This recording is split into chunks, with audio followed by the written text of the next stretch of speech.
창밖은 흐린데 오늘도 이 방은 변함없이 적막하다. 옆 침대에서 앓는 소리, 기계음 소리, 보호사들의 바쁜 손놀림, 덜그럭거리는 소리, 텔레비전 소리와 복도를 지나다니는 보호사들의 발소리만이 이 고요를 깨트린다. 307호, 이곳이 내 집이 된 지는 2년이 되어간다. 그날 며느리가 내게 저지른 그 끔찍한 일이 없었다면 아직도 나는 이곳에서 어제 같은 오늘을 그리고 오늘 같은 내일을 보내며 목숨을 연명하고 있을지도 모르겠다. 오늘은 아들 승준이가 오는 날이다. 매주 수요일 오후 2시 늘 그 시간에 맞춰 와준다. 벽시계를 보니 1시 50분. 내 마음은 벌써 문 앞에 가 있다. 어머니, 저 왔어요. 반가운 목소리, 승준이가 들어오며 활짝 웃는다. 오늘은 며느리도 왔어요. 며느리가 뒤따라 들어온다. 어머님, 많이 힘드시죠? 늘 하는 그 말, 형식적인 미소와 함께 승준이는 내 손을 잡으며 이것저것 묻는다. 식사는 잘 하셨어요? 약은 잘 드세요? 그래, 다 잘 먹어. 걱정 안 해도 돼. 며느리는 구석 의자에 앉아 핸드폰만 들여다본다. 가끔 고개를 들어 우리를 보며 건성으로 어색하게 웃음 짓는다. 이런 날이 벌써 2년째. 요양원에 온 지가 2년이 되어간다. 내 아들은 늘 정확히 수요일 오후 2시에 온다. 며느리는 더 달에 한 번 정도. 어머니, 이거 어르신들 좋다는 영양제예요. 승준이가 봉투를 내밀었다. 또, 이런 걸 사왔어?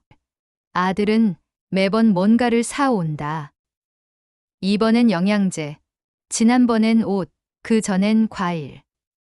그게 그의 마음이겠지. 며느리는 여전히 의자에 앉아 있다. 어머님, 요즘도 밤에 잠은 잘 안 오세요? 또 그 말이다. 내가 힘들어하길 바라는 것처럼. 그런 생각을 하며 속으로 웃음이 나왔다. 나도 늙었나 보다. 며느리의 말에 고가워지니 창밖을 보니 눈이 내리기 시작한다. 어머니, 날도 추운데 따뜻하게 지내세요. 승준이가 자리에서 일어선다. 벌써 3시 30분.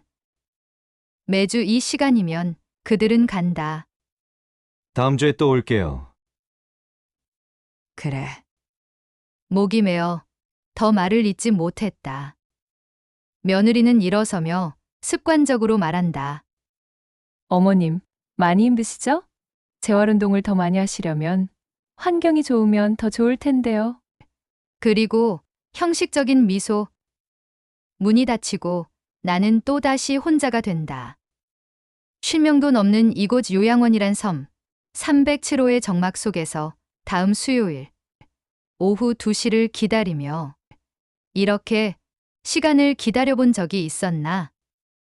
매 순간이 기다림이 되어버린 이곳에서 오늘도 창밖을 바라보며 나는 요양원에 오기 전에는 큰 병 없이 그저 혈압이 약간 높은 정도로 약을 먹을 정도는 아니었다. 평소에는 감기도 앓은 적이 별로 없이 건강은 잘 관리를 하고 있다고 자부했었다. 그런데 2년 전 어느 날 욕실에서 씻고 나오다가 미끄러져 넘어졌는데 일어날 수가 없었다. 그리고 하반신이 찢어질 듯한 고통에 몸을 움직일 수가 없었다. 정신이 없어서 한참을 울다가 이대로는 죽겠구나 하는 생각이 들었다.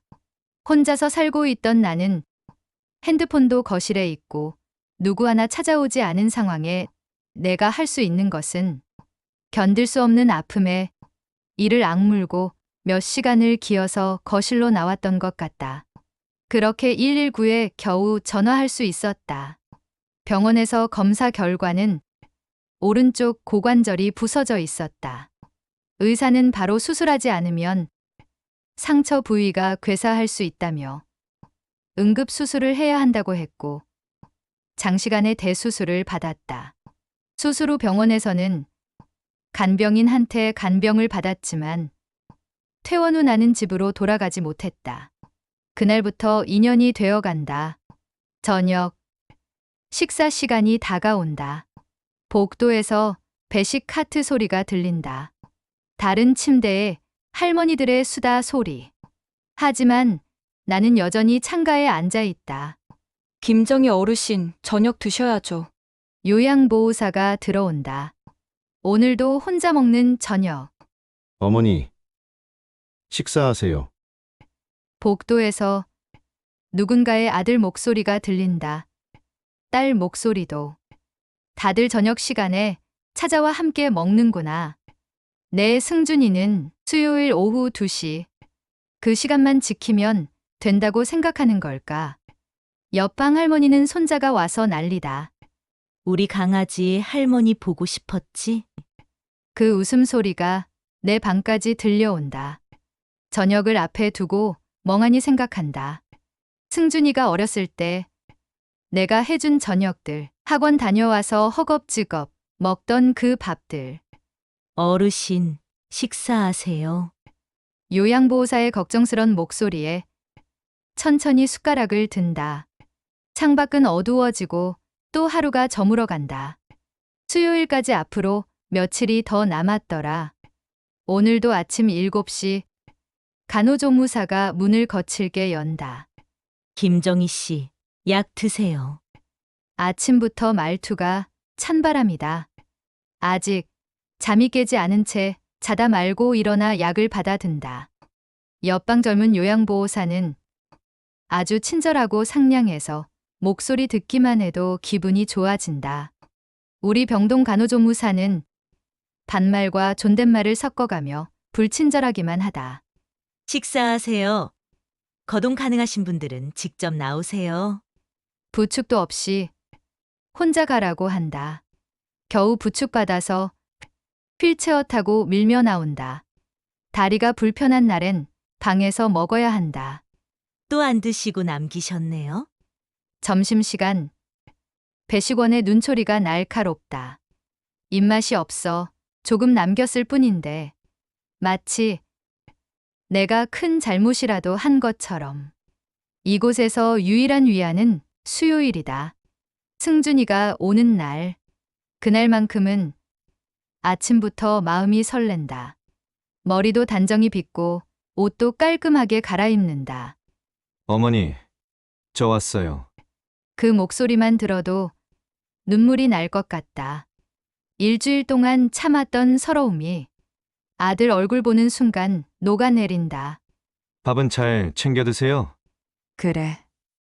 잘 먹어. 사실 잘 못 먹지만 아들 걱정할까봐 얼른 웃음 지어 보인다. 보호사들의 불친절함도 식당 아주머니의 퉁명스러움도 복도 청소부의 짜증도 다 참을 수 있다. 내 아들이 오는 수요일만 있다면 그 하루만으로도 견딜 수 있다. 하지만 가끔은 생각한다. 승준아, 수요일 말고도 올 수 없니? 그러다가 또 금세 바쁜 자식한테 아무것도 하는 일 없이 앉아서 너무 바라기만 하는구나. 나는 참. 하며 자책한다. 창밖을 보면 면회객들이 쉴 새 없이 드나든다. 월요일도 화요일도 목요일도 누군가의 자식들은 매일같이 온다. 할머니, 우리가 왔어요. 옆방 303호는 손주들 웃음소리로 늘 시끌벅적하다. 일주일에 서너 번은 온다던데 오늘은 월요일, 수요일까지 아직 이틀이나 남았다. 시계는 왜 이리 더디 가는지. 김정희 씨, 세수는 하고 계세요? 아침마다 들리는 퉁명스러운 목소리. 이제는 그마저도 익숙해졌다. 혼자 화장실 가시면 안 된다니까요. 넘어질까봐 걱정하는 마음이겠지만 그 말투는 왜 저리 날카로운지. 점심시간, 식당 창가 자리. 거기 앉으면 연회객들이 오는 게 잘 보인다.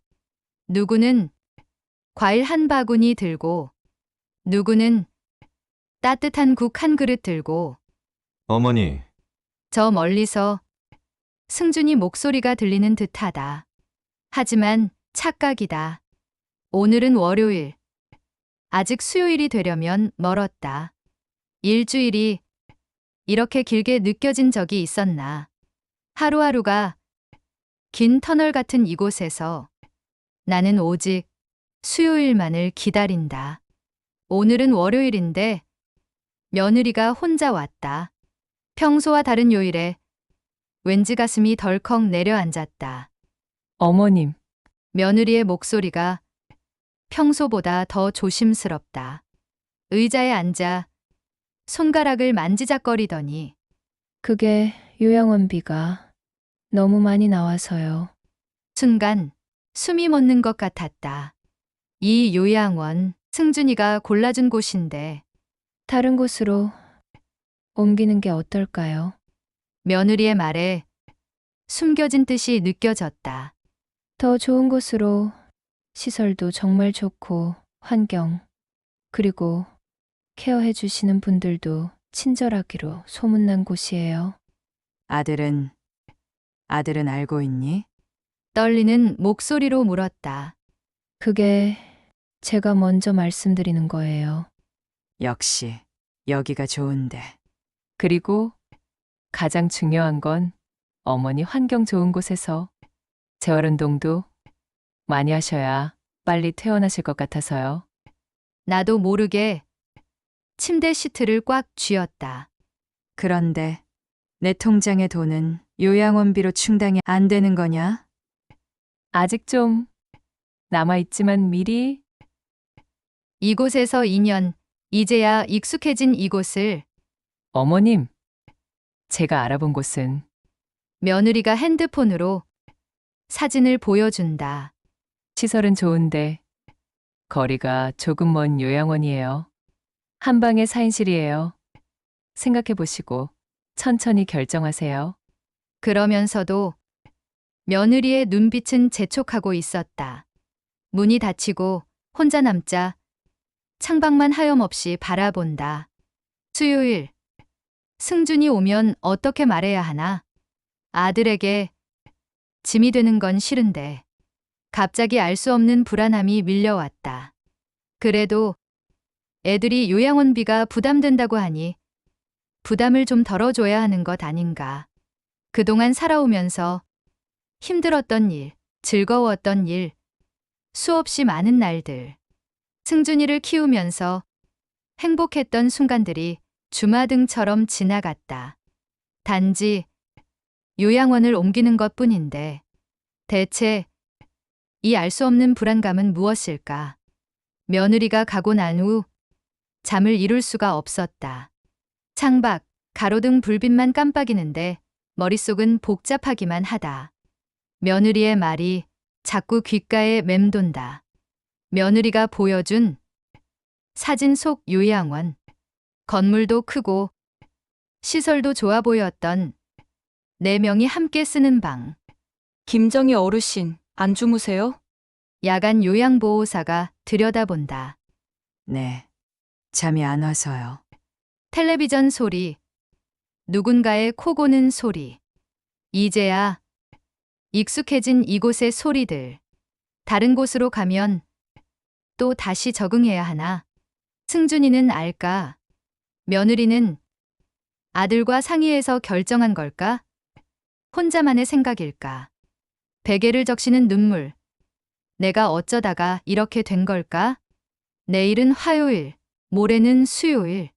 승준이를 만나면 뭐라고 해야 하나? 엄마는 어디든 괜찮아. 이런 말을 해야 하나? 아니면 진심을 말해야 하나? 이곳이 좋아. 옮기고 싶지 않아. 창밖의 달을 보며 한숨만 나온다. 이제는 내 의견도 말할 수 없는 걸까? 자식들 눈치만 봐야 하는 걸까? 이렇게 망설여지는 밤이 있었나? 내일이 오는 게 이렇게 두려운 적이 있었나? 그리고 드디어 수요일이 왔다. 승준이가 평소보다 일찍 왔다. 하지만 뭔가 달랐다. 어머니, 며느리 말로는 여기가 마음에 안 드신다면서요? 순간 가슴이 철렁 내려앉았다. 뭐? 내 목소리가 떨렸다. 며느리가 그러는데 어머니가 여기 환경이 안 좋다고 하셨다면서요. 제가 미처 몰랐네요. 승준이의 눈빛이 미안함으로 가득했다. 말문이 막혔다. 내가 언제, 왜 며느리는 거짓말을 한 걸까? 며느리가 더 좋은 곳을 알아봤다고 하네요. 어머니, 마음이 불편하셨다니 죄송해요. 목에서 말이 나오지 않았다. 여기가 싫다고? 내가 언제? 오히려 나는, 아니 승준아. 떨리는 목소리로 겨우 말을 꺼냈다. 엄마는 여기가. 그때 며느리가 들어왔다. 어머님, 제가 알아본 곳 사진 보여드렸죠? 거기가 더 좋으시다면서요? 순간 모든 게 이해됐다. 며느리의 계획이, 거짓말이. 하지만 아들 앞에서 며느리의 거짓을 밝힐 용기가 나지 않았다. 이 답답한 걸 어떡하나. 말하지도 않은 내 마음이 이렇게 뒤틀려 전해질 줄은. 며느리가 알아본 곳이 환경도 더 좋고 승준이의 말이 계속되는데 내 귀에는 들리지 않았다. 며느리는 승준이 옆에서 어머님이 그러시더라고요. 여기 선생님들도 불친절하고. 내가 전혀 말하지 않았던 거짓말을 덧붙여 간다. 목구멍까지 올라오는 말들을 삼켰다. 아니야. 엄마는 여기가 좋아. 며느리가 거짓말을 하는 거야. 하지만 나오지 않는 말들. 어머님, 새로운 곳은 정원도 있고. 며느리의 달콤한 말이 계속된다. 마치 천국처럼 포장하는 말들. 승준이는 미안한 표정으로 제가 미처 살피지 못했네요. 자책하듯 말한다. 이대로 속아야 하나, 며느리의 뜻대로. 하지만 입이 떨어지지 않는다. 아들 앞에서 며느리와 갈등을 만들고 싶지 않아서. 내 아들이 난처해 할까봐. 다음 주까지 생각해 보세요, 어머님.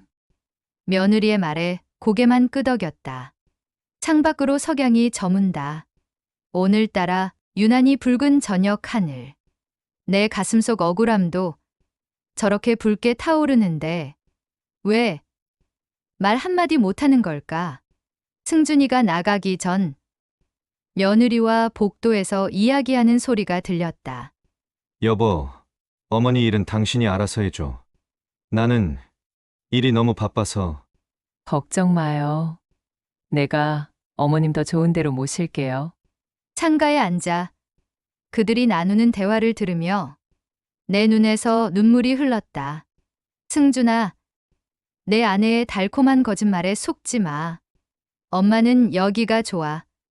이제야 익숙해진 이곳을 떠나고 싶지 않아. 하지만 내 목소리는, 내 마음은 아들에게 닿지 않았다. 어머니, 저희 가볼게요. 문이 닫히고 복도에서 멀어지는 발자국 소리. 어머니는 제가 잘 모실게요. 며느리의 마지막 말이 가시처럼 가슴에 박혔다. 내 아들이 이렇게 멀게 느껴진 적이 있었나. 승준아. 저녁 식사도 못 먹고 침대에 누웠다. 요양보호사가 몇 번을 들여다보고 걱정을 했지만 괜찮아요. 조금 쉴게요. 라고만 했다. 오늘 승준이가 한 말이 자꾸 떠오른다. 저 사람이 어머니 걱정을 많이 하네요. 며느리한테 맡겨서 다행이에요. 아들은 왜 모를까? 며느리의 거짓말 뒤에 숨은 진실을. 요양원비가 부담된다던 그 말을. 벽에 걸린 달력을 본다. 이제 일주일이면 이사를 가야 한단다. 며느리가 알아봤다는 그곳으로.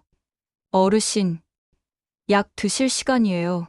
요양보호사가 들어온다. 이제 이분들과도 헤어져야 하나. 창밖은 어둡다. 이런 밤이면 승준이 어릴 때가 생각난다. 열나면 물수건으로 열을 내려주며 밤을 새웠었지. 대학 입시 때도 걱정에 뜬 눈으로 지새웠지. 그런데 이제는 내 말 한마디 제대로 듣지 않는 아들이 되었구나. 며느리만 믿고 엄마의 진심은 보지 못하고 이 긴 밤처럼. 아침 일찍 며느리가 왔다. 어머님, 새로운 곳 입소 수속은 모두 끝났어요. 이제 가시기만 하면 돼요. 가방은 요양보호사 선생님들이 다 챙겨 놓으셨더라고요. 차를 타고 1시간, 2시간, 낯선 시골길로 접어들었다. 허름한 시골집 폐가 앞에 차가 섰다. 지은아, 여긴 어디? 말끝을 흐렸다.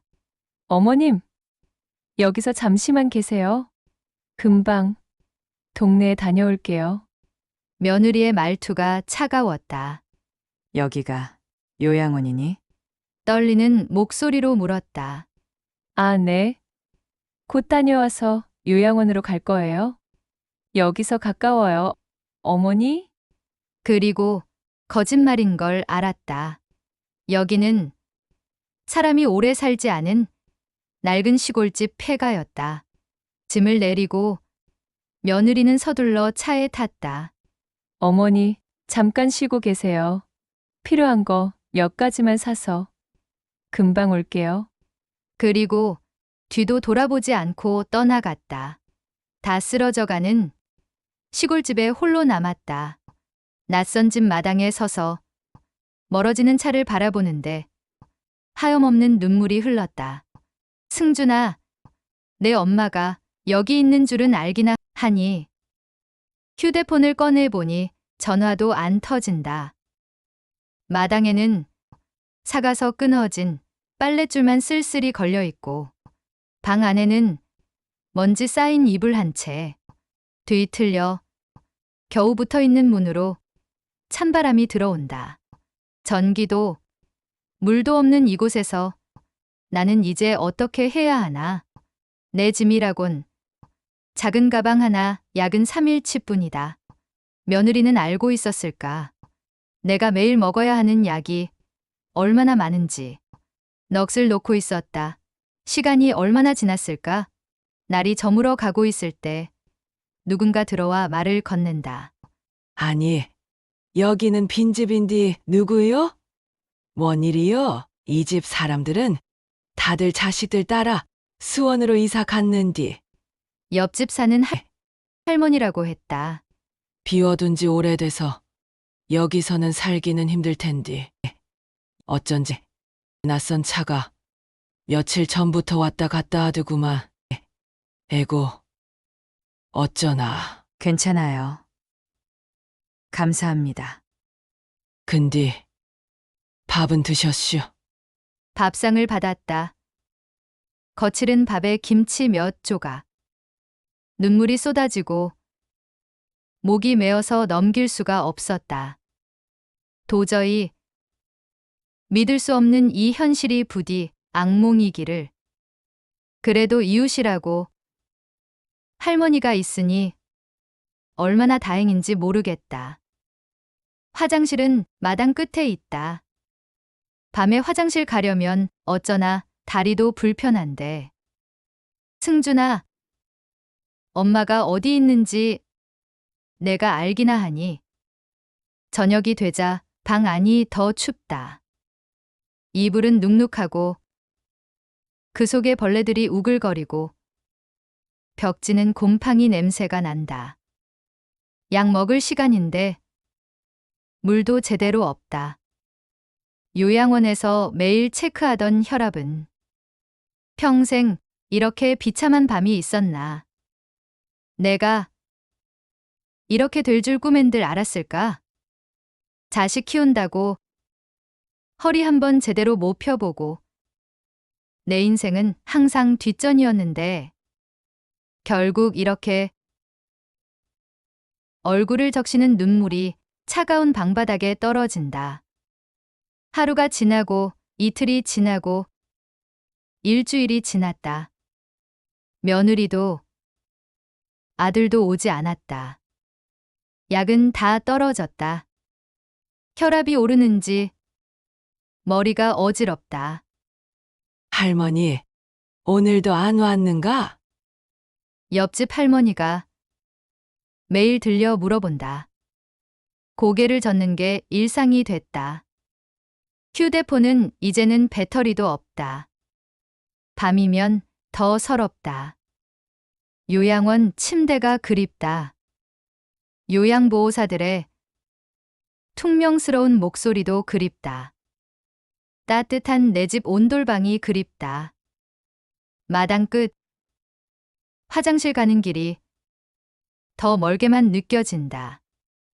어젯밤엔 넘어질 뻔했다. 다리가 후들거려.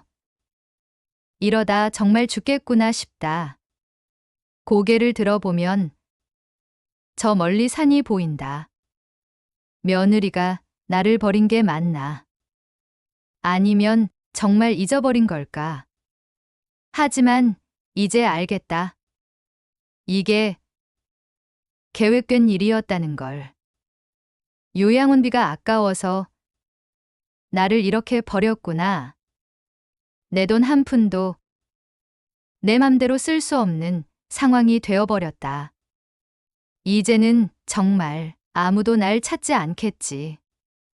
마당 끝에 앉아 있다가 다리에 쥐가 났다. 쓰러지듯 주저앉아 일어나지 못하고 한참을 그렇게 있었다. 내 신세가 너무 처량하고 가여워서 눈물이 멈추지 않았다. 죽는 것도 맘대로 안 되는구나. 할멈, 어디 아픈가? 옆집 할머니가 들여다본다.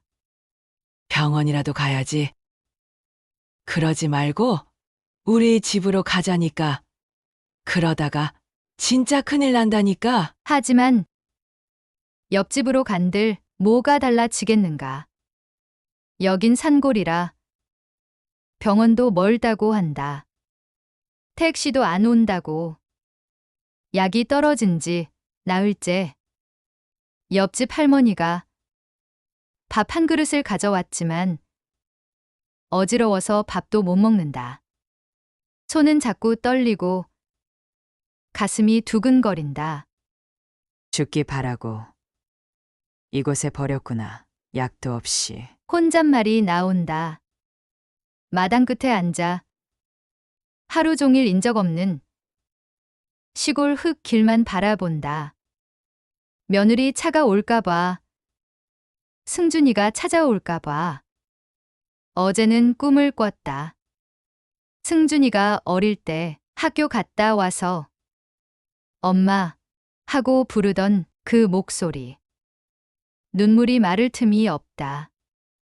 나는 아무도 모르게 이렇게 사라지는 건가? 내가 누구였는지 기억도 가물가물해진다. 쓰러져가는 장롱문에 뿌옇게 달린 쪽거울을 보다가 문득 생각났다. 내가 원래 이런 사람이 아니었지. 30년 전부터 시장 한복판에서 내 가게를 운영할 때 그때 난 얼마나 당당했던가. 김 사장님, 다들 날 그렇게 불렀지. 음식점을 시작으로 점포를 하나둘 늘려갔던 그때. 승준이 미국 유학도 식당을 몇 개씩 운영하면서 내 힘으로 벌어서 보냈다. 승준이 가르치느라 그때는 힘들었다.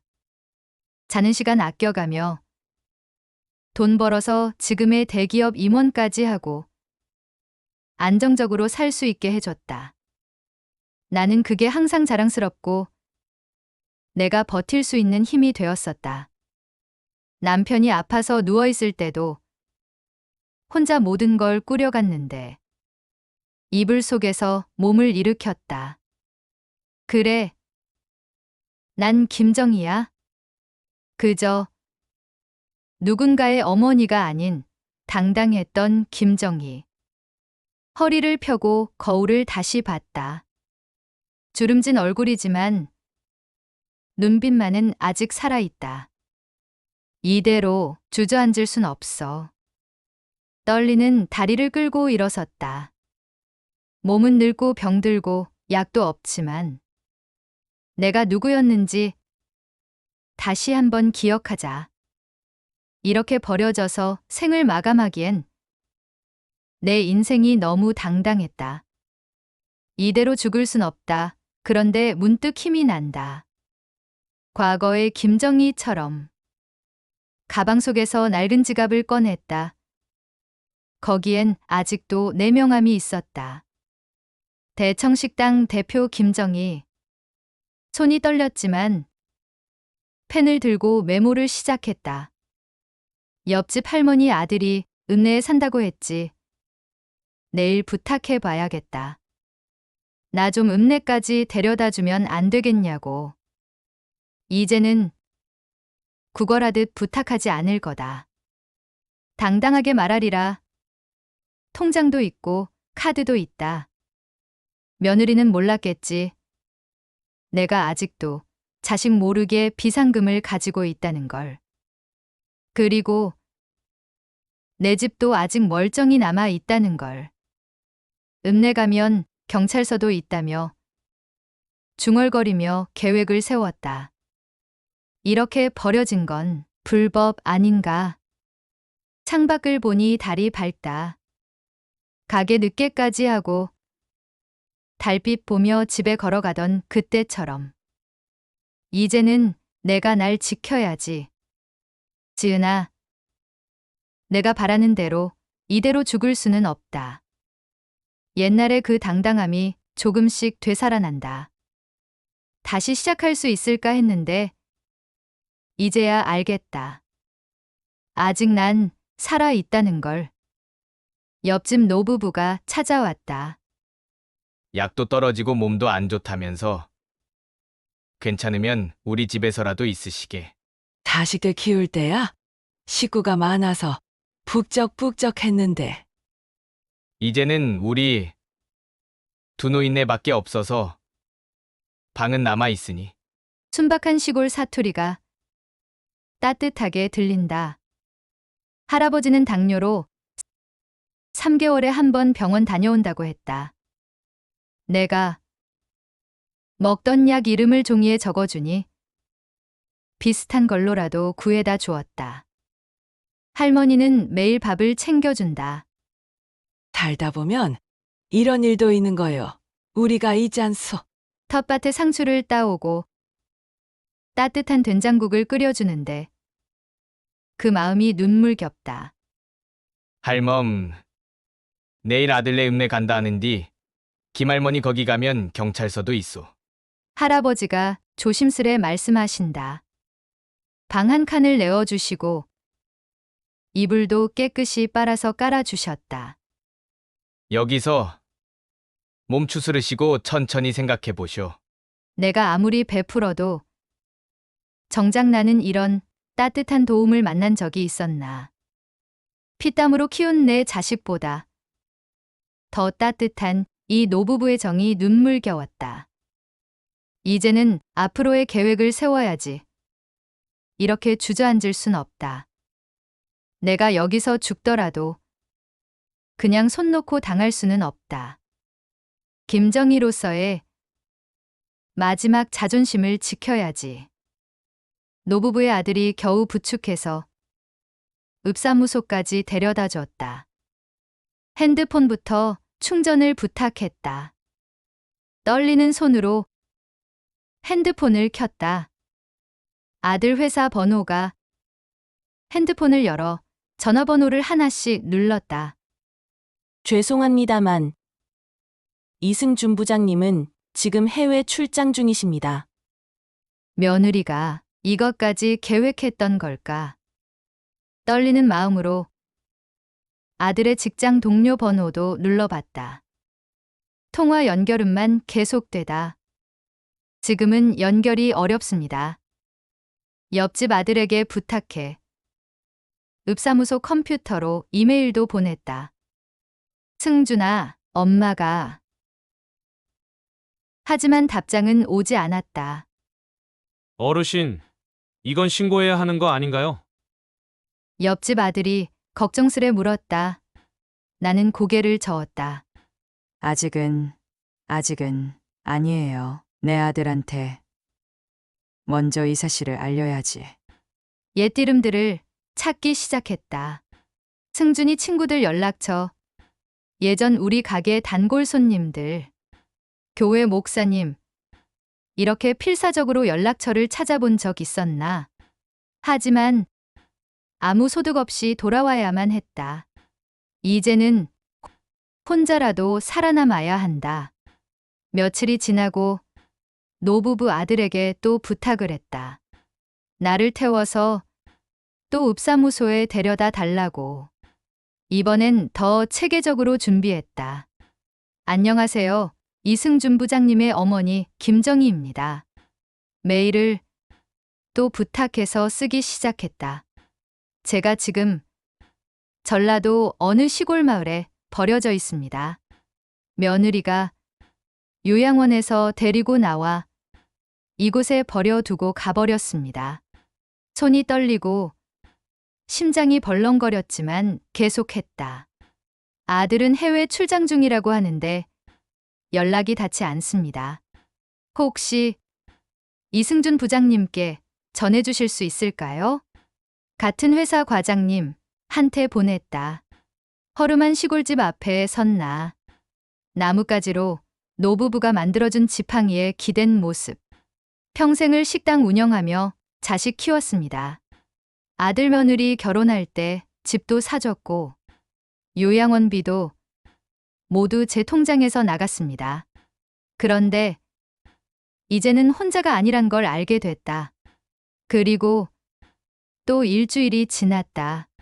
병원도 못 가고 약도 없어서 더 이상 이곳에 있을 수도 없다. 이제 집으로 돌아가야겠어요. 노부부는 걱정스럽게 말했다. 그러다가 며느리한테 또 발각되면 이번에는 정말 큰일 날 수 있어 조심하시오. 두 분 덕분에 저 살았습니다.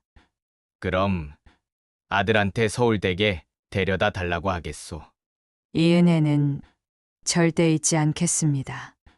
그렇게 2년 만에 나는 집으로 돌아왔다. 얼마나 오고 싶었던 내 집인가. 이제는 죽어도 내 집에서 죽고 싶다. 그리고 이틀 후 아들 회사 근처 카페에 나는 몇 시간을 앉아 있었다. 점심시간이 조금 지난 시간. 회사에서 누군가와 함께 걸어 나오는 아들이 보였다. 커피 나왔습니다. 카페 직원의 목소리가 들리는 순간 나는 천천히 고개를 돌렸다. 아들과 눈이 마주쳤다. 승준의 얼굴이 창백하게 변했다. 커피잔을 든 손이 덜덜 떨렸다. 어머니, 마치 귀신이라도 본 듯한 표정. 그 순간 나는 깨달았다. 아들도 이 계획을 알고 있었다는 것을. 해외 출장 중이란 거짓말도 모든 게 계획된 일이었다는 것을. 승준아, 나의 목소리가 떨렸다. 어머니가 여기 어떻게 승준의 입에서 나온 말. 그 말은 칼이 되어 나의 가슴을 찔렀다. 자식의 입에서 이런 말을 들을 줄은 몰랐다. 내가 이미 죽었어야 했다는 말을 내 아들의 입에서. 카페의 공기가 얼어붙는 것 같았다.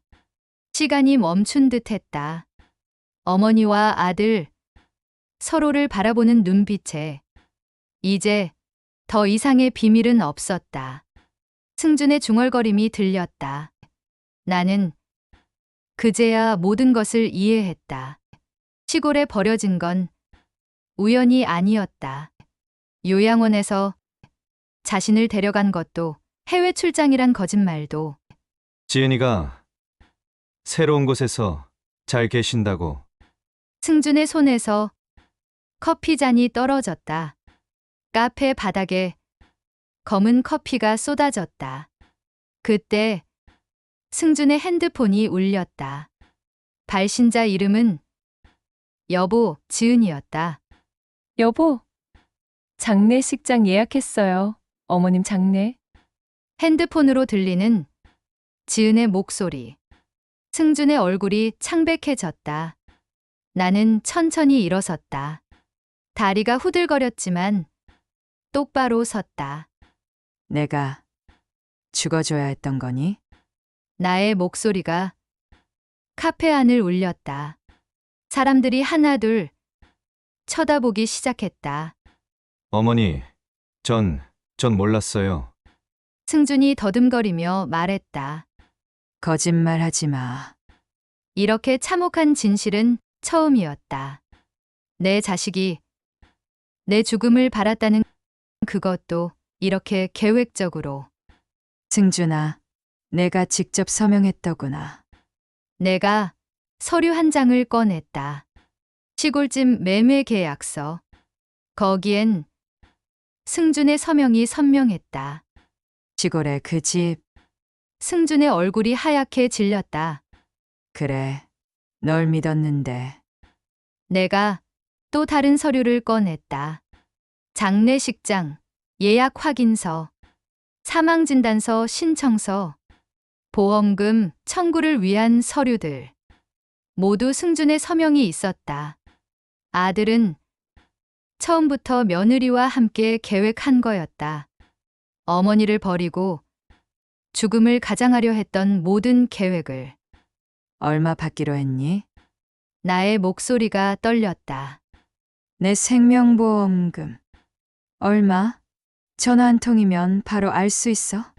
더 이상 나를 세상 물정 모르는 늙은 노인 취급하지 마라.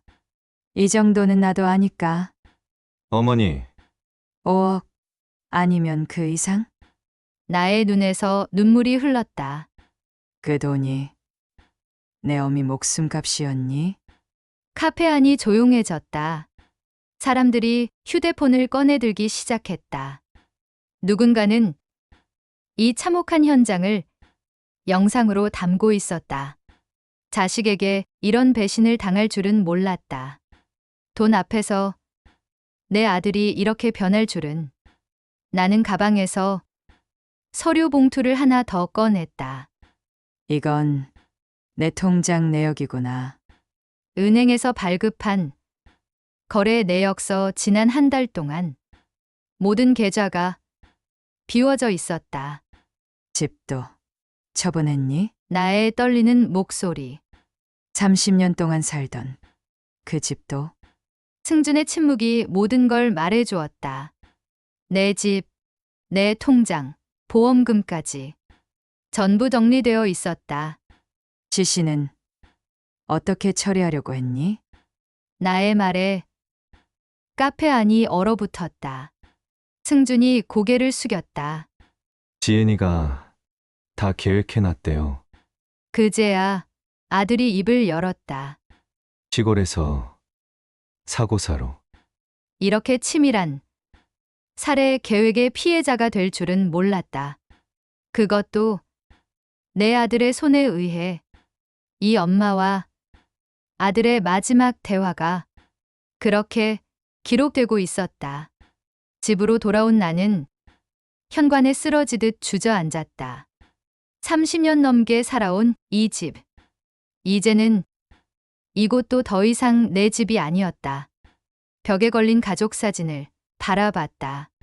승준이의 돌잔치, 초등학교 입학식, 미국에서 박사학위 때, 결혼식.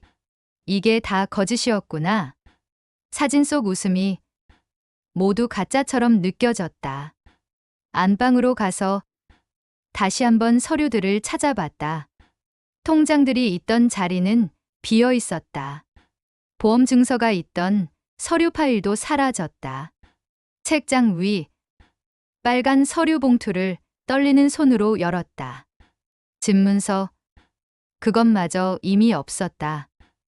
승준아, 아들 이름을 부르며 주저앉았다. 내가 왜? 전화벨이 울렸다. 부동산 중개사였다. 사장님, 계셨네요? 매수자분이 이사 날짜 확정되셨다고 해서요. 그제야 알았다. 이 집도 이미 팔렸다는 걸. 내가 죽은 것으로 처리된 후 모든 게 정리되게끔. 이렇게 철저하게 배신당한 적이 있었나. 내 전 재산이 내 아들 손에 의해 이제는 갈 곳도 없는 버려진 어미의 서러움을. 그리고 나는 갑자기 가슴이 조여왔다. 숨을 쉴 수가 없었다. 아, 말도 나오지 않았다. 식은땀이 흘렀다. 현관에 놓여있던 가방에서 혈압약을 찾으려 했지만 손이 말을 듣지 않았다. 시야가 흐려지기 시작했다. 아들이 서명한 서류들이 눈앞에서 춤을 추는 것 같았다. 그때 누군가가 초인종을 계속 누르는 소리가 희미해져 갔다. 바닥에 쓰러지며 마지막으로 본 것은 벽에 걸린 가족 사진, 승준이의 웃는 얼굴, 그리고 모든 것이 어두워졌다. 구급차 사이렌 소리가 울렸다. 구급차가 거리를 가르며 달리는 동안 나는 꿈속에서 승준아, 아들을 부르며 끝도 없이 따라가고 있었다. 아들의 배신이 이렇게 내 심장을 멈추게 할 줄은 몰랐다. 그리고 정신이 들고 보니 인천에 살고 있는 여동생이 언니 돌아왔다고 만나러 왔다. 전화도 받지 않고 아무리 배를 눌러도 대답이 없었다. 이미 사실을 알고 있던 동생은 언니가 또 다른 무슨 일을 당한 건 아닐까 하고 119 구급대를 불러 문을 열고 들어와 발견했다.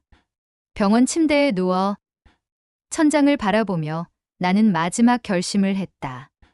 간호사가 건넨 휴대폰으로 경찰서에 전화를 걸었다.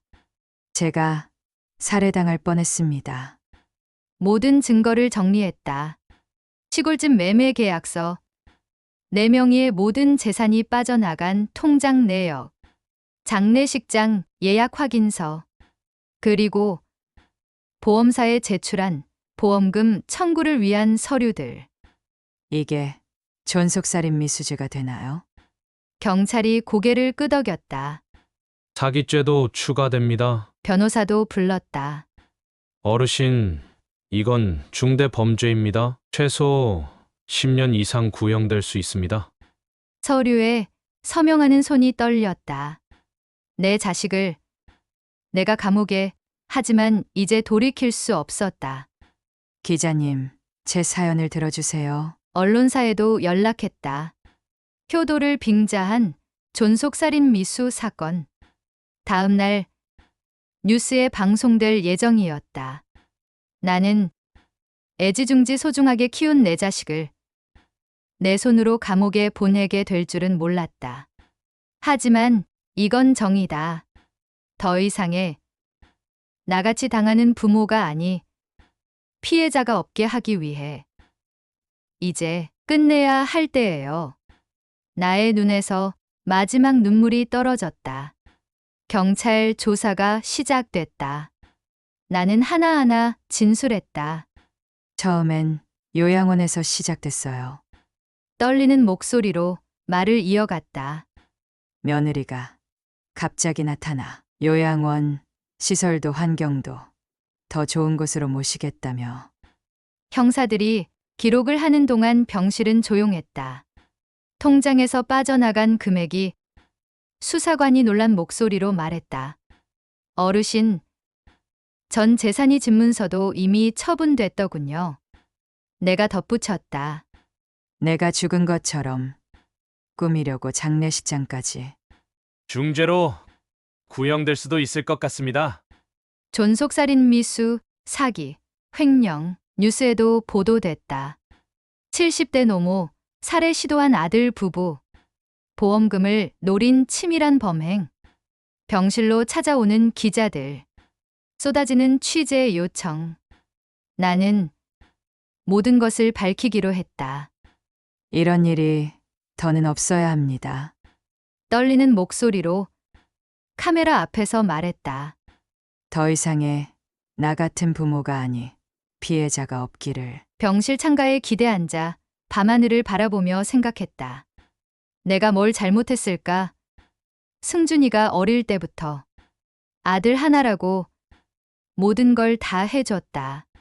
공부방도 차려주고 과외도 시키고 원하는 건 뭐든 다 사줬지. 너무 쉽게 살게 해준 걸까? 한숨이 나왔다. 돈이 전부인 줄 알게 만든 건 아닐까? 사람의 마음은 가르치지 못했나? 부모의 정성이 무엇인지, 효도가 무엇인지, 승준아, 내가 이렇게 될 줄은. 평생 장사하느라 바빴다는 핑계로 아들의 마음을 보지 못했나? 돈만 벌어다 주는 자판기 같은 엄마였나? 이렇게 후회해 본 적이 있었나? 내 아들을 이렇게 잘못 키웠다는 걸. 돈으로 모든 걸 해결하려 했나? 승준이 어릴 때가 생각났다. 때를 쓰면 장난감으로 달랬고 시험 성적이 떨어지면 과외비를 더 드렸지. 마음으로 대화하지 못했구나. 장사한다는 핑계로 늘 바빴다. 식당 일이 끝나면 지쳐서 아들과 마주 앉아 이야기할 시간도 없었다. 효도는 가르치지 못하고 성공만 강요했나. 대학, 취업, 결혼, 모든 게 돈으로 해결됐다.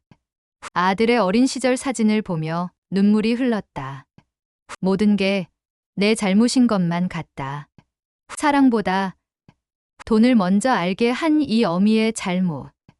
이렇게 뼈저리게 후회한 적이 있었나. 내 아들이 돈 때문에 날 죽이려 했다는 게 법정 선고가 내려졌다. 아들 승준에게 징역 12년, 며느리 지은에게 징역 10년. 모든 게 끝났다. 재산도 돌려받았고 정의도 바로 세워졌다. 하지만 내 가슴 속 상처는 영원히 아물지 않을 것 같다. 이제 나는 어떻게 살아가야 할까? 창가에 기대어 생각한다. 아들은 감옥에 내 피와 살을 나눈 자식이. 가슴 아프고 또 가슴이 아프다. 하지만 이게 옳은 일이었다. 자식이 나이가 몇 살이든 사회적인 직위가 뭐든 나는 부모니까.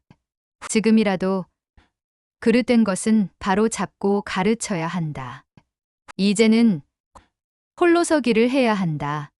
70년을 살아왔지만 진정한 홀로서기는 처음이다. 누구에게도 기대지 않고 이제는 나를 위해 살아야지. 돈이 전부가 아님을, 사랑이 먼저임을. 70년을 살고 너무 큰 대가를 치르고서야 뒤늦게 깨달았다. 새로운 시작이다. 비록 늦었지만 나의 진정한 인생을 이제부터 시작하려 한다.